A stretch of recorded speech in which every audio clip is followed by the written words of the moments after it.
Fix ya Pak, Fix, makam akan dipindahkan. Makan akan dipindahkan, saya nggak bisa 100%, saya bicara 70%, itu tadi. Fixnya 70%, nggak belum 100%.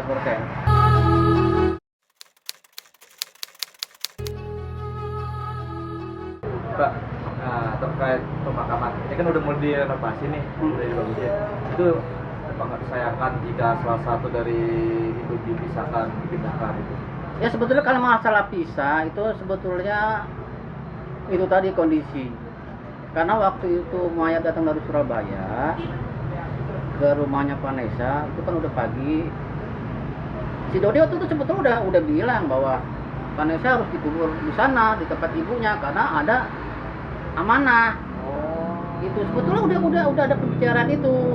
Dan waktunya kan mepet tuh pembicaraan itu, lalu sempat ke sana kuburan yang tempat ibunya.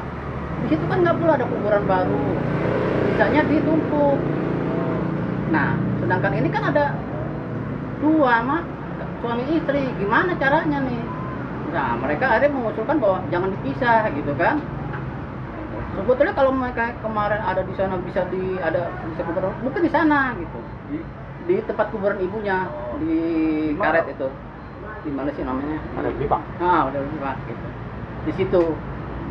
Tapi karena tidak ada lahan lagi, harus ditumpuk, masa dua-duanya harus ditumpuk di situ kan nggak mungkin. Nah, dengan kondisi itu waktunya mepet, si Dodi udah nggak berpikir lagi. Maka ada yang mengusulkan bahwa dikubur di situ, ternyata itu kan tanah wakaf, bukan tanah makam umum gitu. Nah, si Dodi waktu itu belum tahu. Jadi waktu itu dia masih ada di rumah Vanessa aja, ada yang masih tahu, no, nanti dikubur di sana. Pemikirannya itu ya kuburan umum. Jadi waktu dia ke sana bawa mayat, itu si Dodi baru tahu. Loh, dia kaget. Kok di sini, kok begini gitu. Habis kondisi dan tadi mengkondisikan. Artinya belum ada komunikasi di antara Pak Dodi dengan Faisal waktu pemakaman di hari H-nya ya? Iya, dikasih tahu, cuman dia belum lihat. Nggak belum lihat bahwa lokasi kuburan ini di mana, tapi dibilang di sini gitu. Tapi nggak lihat lokasinya, karena kan kondisi tadi jam 4:30 udah sampai, langsung ada kumpul-kumpul, jam 8 harus disolatin, langsung jalan gitu. Jadi emang pendek banget waktunya itu. Dia nggak sempat ngontrol ke sana. Jadi ya udah, ambil yang terbaik aja gitu. Apakah Pak Dodi sempat menyampaikan ingin ke makamkan Vanessa ke orang tuanya? Iya, waktu itu kan udah itu, waktu itu dia udah ngomong kan sama keluarga Pak Faisal, makamkan di sono, cuman kan nggak ada lahan baru, harus ditumpuk. Kalau ditumpuk masa Nesa sama Bibi langsung ditumpuk juga di situ, ya kan? Nah itu tadi ada yang mengusulkan bahwa ya udah kubur di sini aja, gitu. Nah si Dodi nggak tahu lokasi kuburannya seperti apa. Itu tanah wakaf loh, tanah wakaf kalau lama-lama kan bisa ini juga, hilang juga gitu. Nah, baik, berarti kalau untuk dari pemakaman tersebut itu siapa yang untuk mengidakan di sini aja? Ya itu berunding itu antara keluarga Bibi ya. Itu kan banyak, ada keluarga Bibi, ada teman-temannya, ya kan banyak kan. Itu perundingan di situ, berunding di situ. Karena berunding tapi belum mengetahui bahwa di sini tempat TPM posisi kuburannya itu nggak tahu. Cuman dibilang namanya apa sih itu? Itu tadi begitu datang baru tahu, dilihat oh kok seperti ini gitu. Jadi kalau sekarang netizen tahunya mau dipisah itu tadi ya karena ketidaktahuannya itu. Sebetulnya sebelum itu amanah dari amanah. Iya, itu ternyata sama istri saya juga pernah ngomong Vanessa. Oh, istri Bapak juga pernah ngomong? Pernah ngomong. Oh, maksudnya ibunya Vanessa pernah ngomong ke istri Bapak? Bukan Vanessanya. Oh, Vanessanya. Vanessanya kan sering curhat juga masalah apa. Dia sering ngomong juga sama istri saya. Ngomongnya seperti apa? Waktu itu ya itu tadi, waktu ya kalau bicara secara ininya saya enggak. Ya, pokoknya intinya adalah dia minta dikuburkan, ditumpuk di sana karena dia kangen sama orang tuanya gitu. Oh, berarti memang intinya permintaan dari Vanessa. Iya, memang udah jauh-jauh hari juga kayak ulang tahunnya kan sama istri saya tanggal 21 Desember. Biasanya dia kalau telepon istri saya tuh ya antara tanggal 10 Desember tuh ditelepon. Nih mau hadiah apa gitu. Jadi sebelum kecelakaan berapa minggu itu dia telepon. Nih mau kan manggil istri saya kan Mimi. Kalau manggil saya Papa. Nih mau kado apa katanya. Lo kan masih jauh. Ya udah pokoknya Mimi mau minta apa gitu. Nah itu kan belum terpikir gitu. Setelah kejadian ini baru terpikir, oh iya, dia udah menanyakan kado gitu. Karena emang itu udah sering dalam artian waktunya ya di Desember gitu. Maksudnya dia tanggal 21 nih ulang tahun deh. Ya tanggal 15 dia baru telepon, biasanya gitu. Ya, Pak. Tapi kalau melihat rencana Pak Dodi yang boleh dibilang emang udah fix akan memindahkan gitu Pak ya. Nanti setelah 40 hari akan memindahkan makamnya Vanessa ke Karet Bipak tersebut gitu loh Pak. Tapi sebelum Vanessa dan Bibi meninggal, beberapa kali mereka tampil di podcast itu selalu bilang bahwa mereka ingin sehidup semati gitu loh Pak.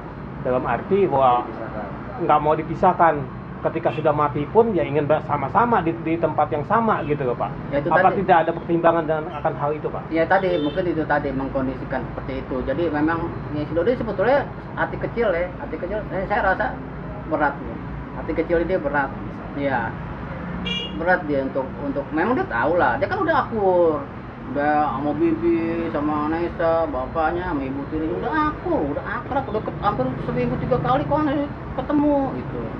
Ya itu tadi dengan kondisi yang tadi saya ceritakan, ya dia baru kepikir sekarang.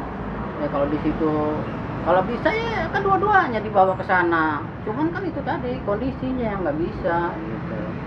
Nggak bisa. Mungkin kalau ada makanan memboleh gitu mungkin ya dipindahkan lah di situ dua-duanya.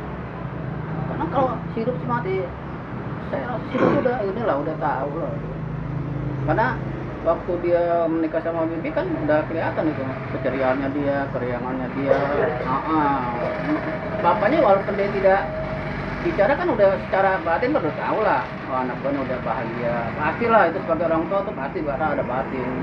Oh anak gue udah bahagia, udah punya anak. Karena apalagi dulu kejadiannya setelah kasus kan. Ya kan kasus kan kesian. Terus tiba-tiba dia dapat si Bibi yang gitu ya mungkin hati kecilnya udah merasa wah anakku udah bahagia saya rasa seperti itu. Cuman itu tadi dengan kondisi yang tadi dia berat gitu. Tapi ya apa mau dikata mana yang harus dia pilih ya kan ya udah ya, tadi satu ya dengan kondisi hubungan yang masih wakaf gitu jadi khawatir juga gitu kan jadi ya udah dah lain aja dah udah amanah gitu amanah di situ ya udah ada udah diambil keputusan ya udah di situ akhirnya ayo udah nah ini kan tadi Bapak mengatakan bahwa udah deket banget dengan Om Dodi si Bibi ini kan nah pas dulu kan sempat ada yang jenazah itu kan yang dipisahkan kenapa pas sudah terjadinya proses pemakaman lebih diutamakan mungkin kita bisa banyak di berita ya lebih mengarah ke soal pembagian harta kenapa tidak memicu ke nasibnya Gala untuk depan seperti apa gitu kenapa yang dari Om Dodi kayak lebih untuk mengamankan dulu bahasanya lah gitu ya memang itu kan persoalan semua ada beberapa persoalan masalah kuburan masalah Gala ada lagi sekarang yang dibilang masalah warisan masalah ini ya dia kan harus menyelesaikan kan satu yang mana dulu yang harus diselesaikan mana dulu yang diprioritaskan jadi tidak bisa berbarengan begitu dia juga dalam kondisi juga capek gitu jadi ya harus begitu harus satu-satu semua juga pastilah si Gala itu kan Dodi itu kan kakeknya udah pasti nanti akan diurus lah maka dia minta juga kan dia ngurus. Oke. Sejauh ini dari pihak Om Dodi udah sedekat apa dan mendekati ke Gala kan Gala kan sana tinggal di sana iya ya itu tadi karena dia lagi sibuk kalau dulu kan sering datang dalam seminggu 3 kali tapi kan sekarang dia sibuk sidang sibuk 40 hari sibuk pemindahan makam ya mungkin nggak fokus lagi ke sana gitu itu tadi saya bilang banyak persoalan yang harus diurusin dulu setelah itu selesai baru fokus ke Gala saya rasa gitu berarti kalau saya untuk simpulkan Jadi belum ada dari keluarga besar setelah pas kejadiannya kemarin itu belum ada penengokan ke Gala. Belum. Karena sibuk ini. Keluarga besar. Iya. Karena sibuk ini. Sibuk ini. Karena Jadi bukan hanya main Pak Dodi, sebagai apa yang lainnya belum sempat nengok. Oh iya, bukan karena kita nggak mau nengok, karena ada kesibukan ini. Iya. Nanti setelah dari sini, ya pastilah itu kita kunjungi. Berarti fix ya Pak. Fix, makam akan dipindahkan. Makam akan dipindahkan. Saya nggak bisa 100%, saya bicara 70%. Itu tadi. Fixnya 70%, nggak belum 100%. Misalnya takutnya ada kejadian apa gitu, perubahan apa. Karena kan itu adanya di Dodi. Kalau saya kan hanya ada ini aja, dikasih tahu aja cuman ada pemindahan. Tapi secara 100% fixnya saya belum tahu. Oke. Gitu aja. Tapi untuk Om Dodi sendiri pun mau ngambil keputusan soal makam, soal asuh ataupun harta, selalu konfirmasi nggak sih ke keluarga besar Om Dodi tersebut? Ya, kita keluarga mendukung. Kita kan WA-an. Dodi juga kalau ada itu ya, tolong doain. Saya mau sidang. Nah, semua jawab. Ya inilah ada saran-saran gitu melalui WA, walaupun tidak ketemu ya. Tapi dia tetap menanyakan ke saudara-saudara melalui WA. Termasuk keluarga yang di Surabaya? Kalau Surabaya kita punya grup namanya Sabri. Nah, Sabri adalah keluarga dari Sudrajat. Jadi kita punya grup di situ. Pemirsa, demikian kabar terbaru dari dunia hiburan tanah air. Jangan lupa like, comment, dan subscribe SK Entertainment untuk menyaksikan video-video selanjutnya. Sampai jumpa.